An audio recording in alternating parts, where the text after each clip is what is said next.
All right, so here are the instructions on doing the ArcGIS Online version of our fisheries management assignment.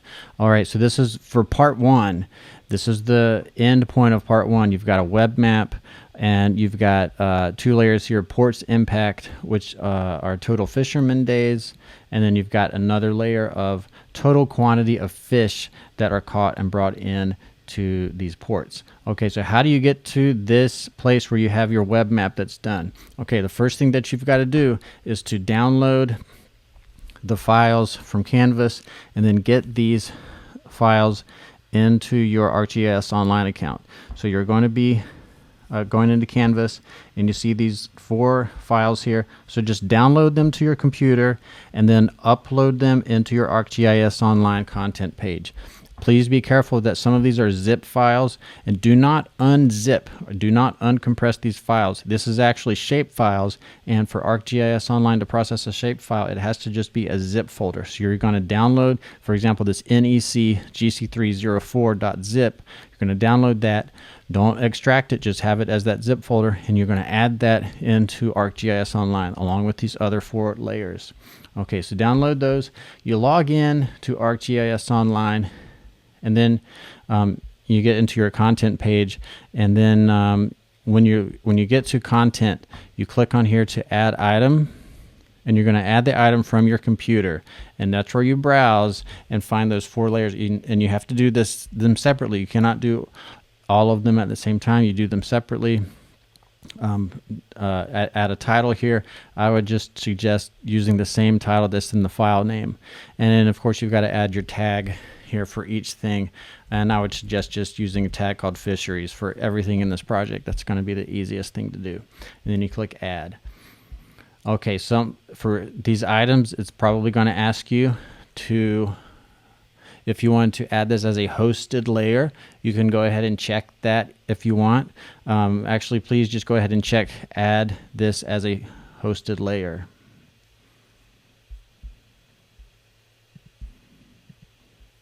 So for example, here's an example of, this is actually a shape file that's as a zip folder.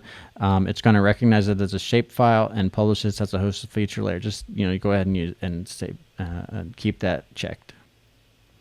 After you get all of those files added to your content page in ArcGIS Online, then you're going to click on the map navigation button to open up a new blank web map. And here, before you get started with this, you just need to go ahead and add these layers to a map. So you're going to click on add, you're going to search for layers, and you're going to look in under my content, and then you're going to scroll down. You see, of course, I've got a lot of other stuff in here, but for example, the ports file that you've just uploaded, you can click the plus symbol here and it's going to add this to your web map. All right, you'll notice that there are a lot of ports here. These are more ports than we need in our study area. So one part of part one is going to be extracting just those ports that we need for the project. So we need to extract these ports. We don't need all of them. And actually, if you don't do this step and you do the rest of it, your project is going to be wrong. You're going to get some wrong answers here. So if you don't do this step, you're going to get some incorrect answers. So for example, Portland, Maine, the data for Portland, Maine is actually going to get accidentally placed in Portland, Connecticut, right? Which we don't need to do that. So it's important that we do this step of extracting our ports that we need. Okay, the way that you do this is very similar to how you would do it in a GIS and another GIS software, but the workflow in ArcGIS Online is just a little bit different. So you have to click on this analysis tab here. You're going to do find locations, and you're going to do find existing locations here. So this is the equivalent of select by attribute or select by location if you're using ArcGIS Pro. When you're in ArcGIS Online, it's called Find Existing Locations. It's in, so if you've added your other layers here, make sure that the ports _P layer is selected. And once the ports is selected, we have to build our query to select only the ports that are in the states of Maine, New Hampshire, and Massachusetts. So the next thing you do is you click Add Expression, and if you used ArcGIS on a desktop before, you know that this is usually where you type in an SQL query on how to do the selection. And it works very similar here, but we've got to just see the different workflow. So make sure that ports P is what's still selected here. Where is our attribute query? And in this drop down, you see we've got to pick the ones that are in those, just in those 3 states. So we've got state, and we have state underscore AB. So you're going to need to pick state underscore AB, because if you were to look at the attribute table, you'll see that this is where it has the abbreviation for the state. And so we're going to leave this as is. And in our blank box here, click the unique button, and that's going to bring up all the possible choices here for our ports layer. And so, of course, we need just 3 states. And so Massachusetts is MA, and then you click Add. And so then you get state abbreviation is MA. We need to add the other 2 states, though, to this, too, because we don't just need the ports for Massachusetts. So we're going to do this again. Pick state underscore AB, unique, and then ME for Maine. Click Add. All right, now make sure you see that it added this, and the default was that it put the and here. And if you should know that you can't do this because we want all of those states. We just don't want, we want to include all of those states. So with our SQL query syntax, this is something that you should know from introductory GIS, that if you pick Maine and Massachusetts, it's only going to select a port if it is Maine and Massachusetts at the same time. And of course, that's impossible. So we have to pick, it can either be Massachusetts or they can be in Maine. And then we've got to add our 3rd one.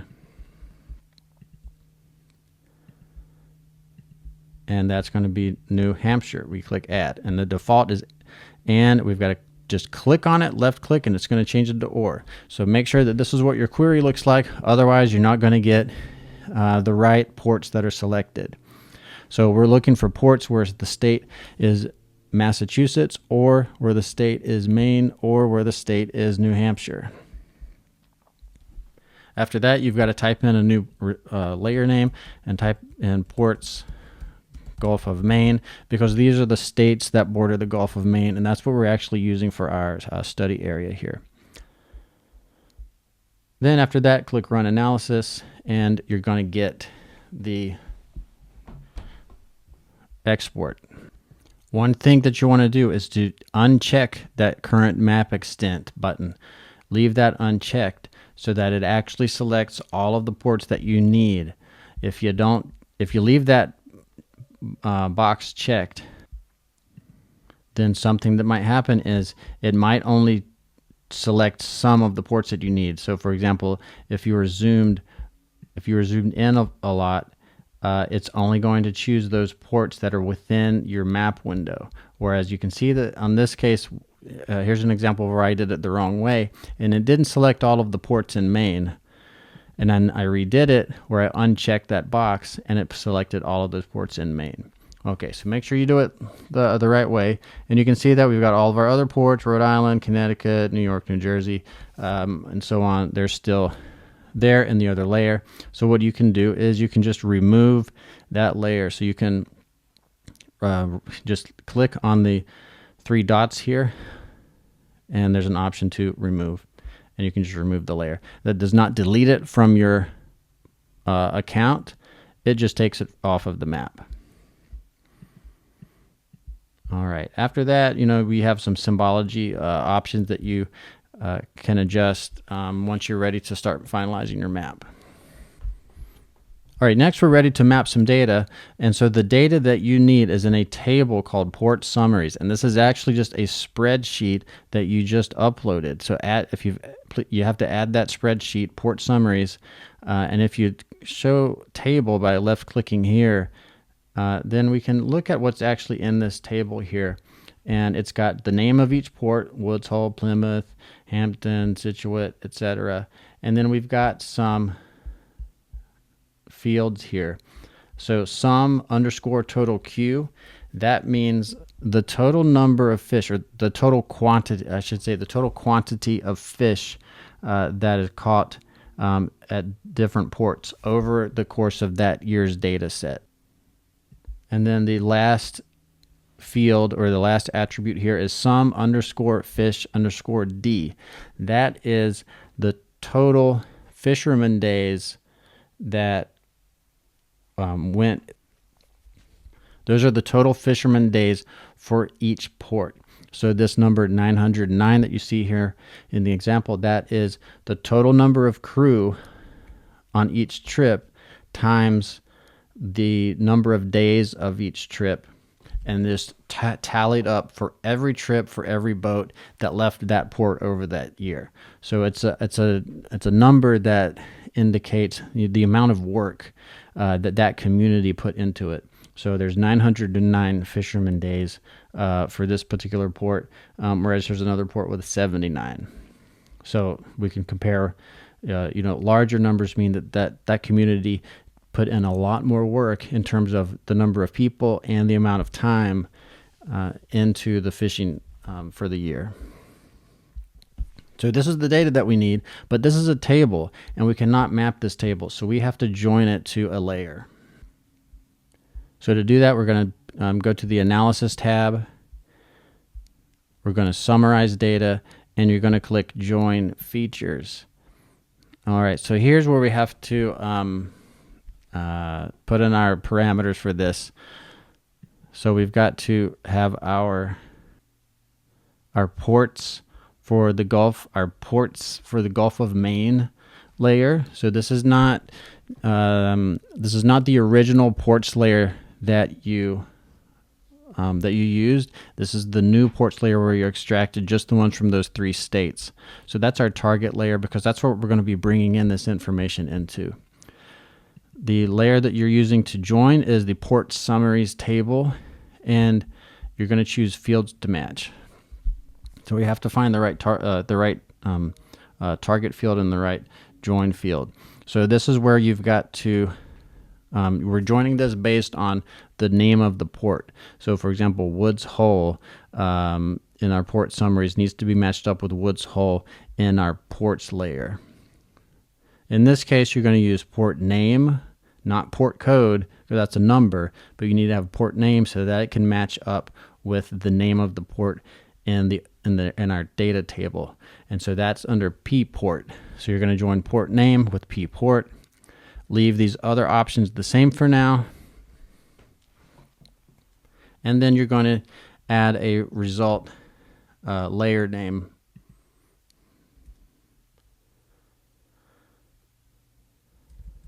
And you're going to call this ports impact.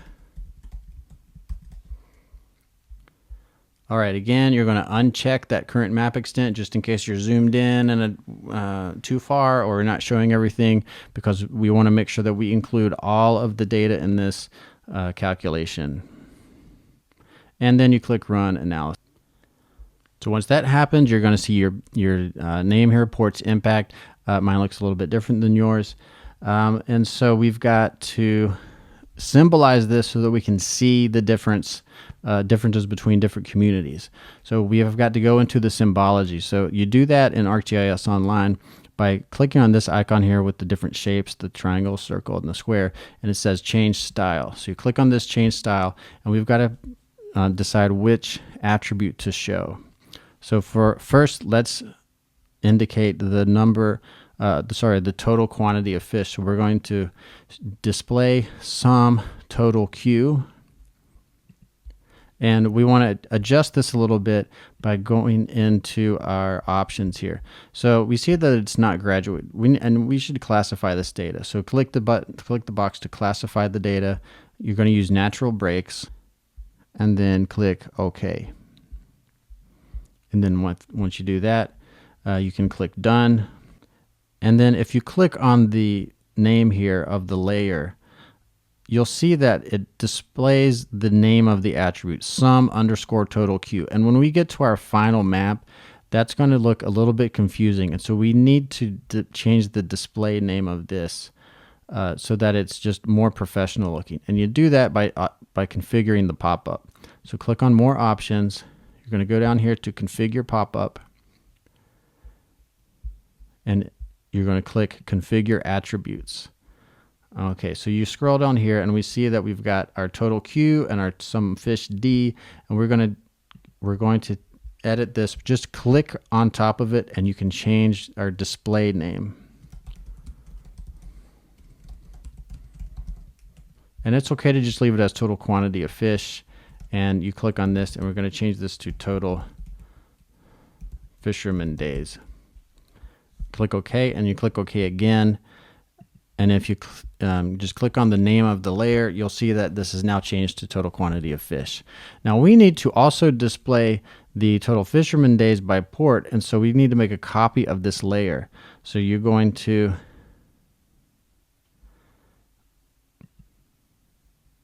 make a copy of that. You're going to need to rename this. Actually, you're going to rename both of those layers, so make sure that you actually name them according to what is being displayed. So we'll do that in just a second. So for this one, we got to change this from quantity of fish to the total fisherman days. So we're going to select that attribute, click options.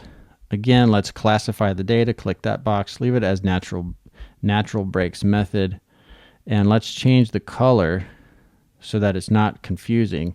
So click on the symbols there, you then click on fill, and then let's pick another color that just has some contrast with the orange. So let's pick one of those dark blues. And then click OK and click done. And then you've got your map here with the 2 layers. Now I've got a lot of other layers here. You're going to want to make sure that you remove any layers that you don't want to display at the end of all this. You need to rename this to make sure that the name of the layer is labeled accordingly. So you right click, or not right click, you just click on the 3 dots here and you do rename, and you can call this total fisherman days, something like that. Clean up your symbology, clean up your labeling, and then it's going to look something like this at the end. You need to add a title up. You need to add a title to the map, and you need to make sure that you're saving this map. This probably should be the first thing that you do, just like if you're typing in a Word document. And I tell you this because there's not an auto save when you're working with the web map. So click save, you're going to save as, and you're going to enter the name of the map here. You need to save every time you change anything on a web map in ArcGIS Online. This includes even if you're just moving the map a little bit like that, if you're zooming in or zooming out, wherever you have last saved something, that's where that map will load again. And that's any symbology, any settings, any changes you do will only show up again if you click that save button. Let's move on to part 2. So in part 2, you're going to be mapping offshore fishing patterns, and you're going to end up in your StoryMap with a swipe tool where you get to look at 2 separate web maps by swiping between each other. And you're going to look at the offshore fishing patterns of Gloucester and of New Bedford. Okay, so how do we start doing this? This is the finished product, so let's get started. So when we're working in part 2, we're starting out with a couple of layers here. One is the NEC GC304 point layer and 10-minute projected. This is a 10-minute grid. That's just 10 minutes refers to the size in terms of degree, like a degree measurement. So we've got 2 layers here. These points, these are all of the fishing trips that are in our data set. Each point represents a place that a commercial fishing boat went. And we've got a lot of attributes here. If you click on the show table icon, then we can see that there are a lot of all of our different fields here. We've got the number of crew, we've got the port that it originated from, the length of the boat, and a lot of other things. We've got what you've got to do here is create a new field, a new attribute for fisherman days at sea. And the reason for that is we're interested in the total quantity of fish that's been caught, which is here total quant. But the layer that you're getting does not have fisherman days at sea. So you're going to have to actually create that yourself. So how do you do that? We got to add field, and then you've got to use field calculator. So with the attribute table open, you click the little 3 lines here to get some menu options, and you're going to add field. And here is where you type in fish_days, just like it shows you in the instructions. And then you're going to put in the display name, which is fisherman days at sea. All right, you need to change this from a string to an integer type because we want to make sure that this is a number and not just recorded as text. Okay, and you click add new field, and then you're going to get an empty field. You'll see on mine it's got the numbers here. So how do you actually put the numbers here in your in yours? You're going to just left click on the name fisherman days at sea, and then you click on calculate. All right, so we're going to use SQL for this because it's a pretty simple equation. All we're doing is multiplying the number of days of the trip, the number of days of each trip times the number of people on the crew. So you're going to find trip days, click that so that it goes into the box. You're going to click the multiply symbol here, and you're going to click crew. You click calculate, and then it runs.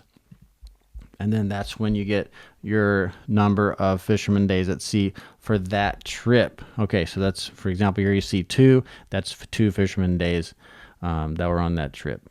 Because that trip was 1 day long and there were 2 people on board, 2 crew members on board. That's a crucial part, so you got to do this first before we can move on to the next step.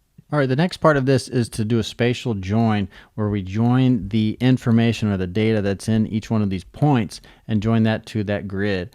And that's how you're going to get our final product here. Because looking at those points, it's so much information on top of each other that it's hard to make sense out of. So to do a spatial join, we're going to click on the analysis tab, and we're going to summarize data, and we're going to join features. So our target layer here is our 10 min projected layer. And then the layer that we're going to join the target to is our trip data, our fishing trip data, which is under NEC GC304. And in this time, you're going to choose a spatial relationship as the way to do this join. It's going to be intersecting. Basically, we want to just be able to symbolize the total quantity of fish and the total fishing days that are within each one of these grid boxes. So after you choose a spatial relationship, leave that join 1-to-1, and you're going to click this box here to add statistics. This is the really important part here, because if you don't do this, then you're not going to get the right thing. So add statistics, we need to find, okay, we can actually just do the fisherman days at sea for this assignment. All right, so fisherman days at sea as our statistic, as our field, and sum is the statistic. Our result name is going to be total fishing work. Remember, uncheck that box for use current map extent, and you click run analysis. Once your total fishing work layer outputs, it's going to automatically display here, and we see on our map that it's still not very useful to us. So we've got to change some of our symbology. So go ahead and just uncheck just uncheck our trip data and that original 10-minute grid, and we can see this, but still we need to do some symbology work so that we can look at the data. All right, so let's go into the change style, and we're going to switch this to sum of fish days.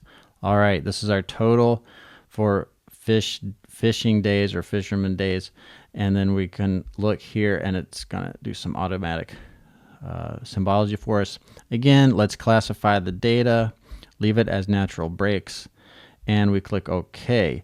And we look at this and we think, well, maybe this contrast is not quite good. So let's change our color here from this kind of ocean color. Let's change this by clicking on symbols. And here you can pick a different color scheme. So let's go with sort of an orangish or red color scheme so that we can differentiate that from the sea background on the map. Click OK. And then that lets us look at, in terms of the whole data set for all of those ports, here's where all of those fishing boat crews were working and spending the most time as an entire data set. This is a really important piece of information that's often missing from fisheries management data, where you get a lot of information about the fish and how much what's happening to the fishing stocks, but we don't often see what's happening to what the people are doing and where those people are doing the work. And we can see very clearly here where a lot of work is actually happening. The next part of this, however, is we want to look at two ports in particular, Gloucester and New Bedford, because these two ports have some similarities, but also some pretty big differences in how they do their work. So we've got to isolate just the work that's being done by those two ports. So here's how you do that. So I'm going to turn off that layer for a minute. We're going to first have to select only those ports from our original NEC data layer. So find existing locations. We're going to look at NEC GC304, that's our source data, and we've got to add an expression where the port name is Gloucester. So click P port, select unique, and then find Gloucester, which is spelled Gloucester, and you're going to click add. And in this case, we just want that one, so you're just going to click, and we're going to name this result layer name Gloucester trips. Again, make sure you uncheck this current map extent, just in case you're zoomed in on the wrong zoom level. And you click run analysis. Once you have your Gloucester trips, then you need to join that Gloucester trips to our 10-minute projected grid. So again, you're going to pick 10min underscore projected. That's our grid layer, and then you're going to select Gloucester trips, which is that point layer. You're going to choose a special relationship, leave that as intersect, and under step 4, click under add statistics and find our fisherman days at sea and select the sum for that. And the resulting layer name, you're going to name this something like total fishing work Gloucester. Again, uncheck the use current map extent. Unfortunately, that's always turned on by default, but just to be safe, it's a good idea because we want to do this on the entire data set. You're going to run the analysis, and then you end up with a map that looks something like this, where you have our grid and only those grid cells, or only those grid boxes or grid cells where Gloucester fishing crew actually went to work. And so we're going to change our style here so that we can symbolize this in a way that makes sense. So in this case, we're going to do sum of fish underscore days. Again, let's do it just like we did on our previous layer, which was to classify the data, leave it on natural breaks, and then change the color scheme to something that's a little more contrasting with our ocean background. And with this, we can see those places where fishing crews from Gloucester tended to spend more time working, and they tended to stay closer to home because Gloucester is pretty close to Boston. All right, one thing that you're going to want to make sure of is that you put this one layer for Gloucester Fisherman Days. Put that, save that as its own map.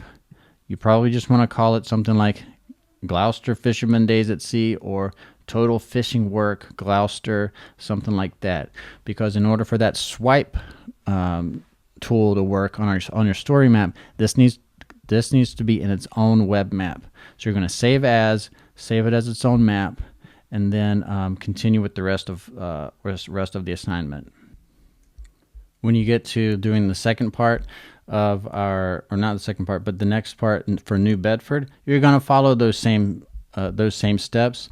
You need to you're going to need to find existing locations, except then you're going to be using New Bedford port. Then once you extract those as the total trips for New Bedford, then you're going to summarize the data by joining features, again with the grid, that original grid, the 10min _ projected grid. And then you're going to sum that according to fisherman days, and then you're going to display it with that same symbology. You're going to add that New Bedford fisherman days to a new web map all by itself. Save that as New Bedford fishing days or fisherman days at sea. Once you get all of this done and you're ready to put things into your story map, how do you get to this point? Well, I'll just scroll down and show you that you'll click this plus symbol here in the story map. You add map, and it's going to take you to a page that has all of your different maps on it. And so you pick the map that you want to put in. So for part one, you're going to just put that the fishing impacts on ports. You want to make sure that you click this little gear here and add a legend so that we can have a pop-up here to see what the different symbols mean, because we've got two different symbols going on here. You also want to play around with our zoom in and zoom out here to make sure that, like something like that, that's zoomed in too far. So I'm going to zoom out a little bit, and then you're going to click on the icon for place map. And that's what puts it there into your story map. And you see that I can click on the legend here and I get a legend pop up. All right, how do I do the swipe? Again, click here on the plus sign. You're going to scroll down to swipe, and it's going to say add the two web maps. This is why you had to save the Gloucester fisherman days and the New Bedford fisherman days as two separate maps. So let's put Gloucester here on the left side. We're going to add a legend. Well, sometimes you have to just add that legend at a different point. But one thing you want to add, you want to change that zoom level here. And you can always go back in later and edit this, the zoom levels if you want. You're going to add the web map for New Bedford. Click that. Zoom in a little bit. Click place map. And then that shows up here on your web page. So of course this part is interactive. You can zoom in and out, but in order to get that zoom, when the page loads, if you want that map to be zoomed in even more or zoomed out, you've got to go back into the settings, which is you found under the edit menu for each web map. So that's how you do this part of the project. The rest of it is doing some write-up in the story map interface.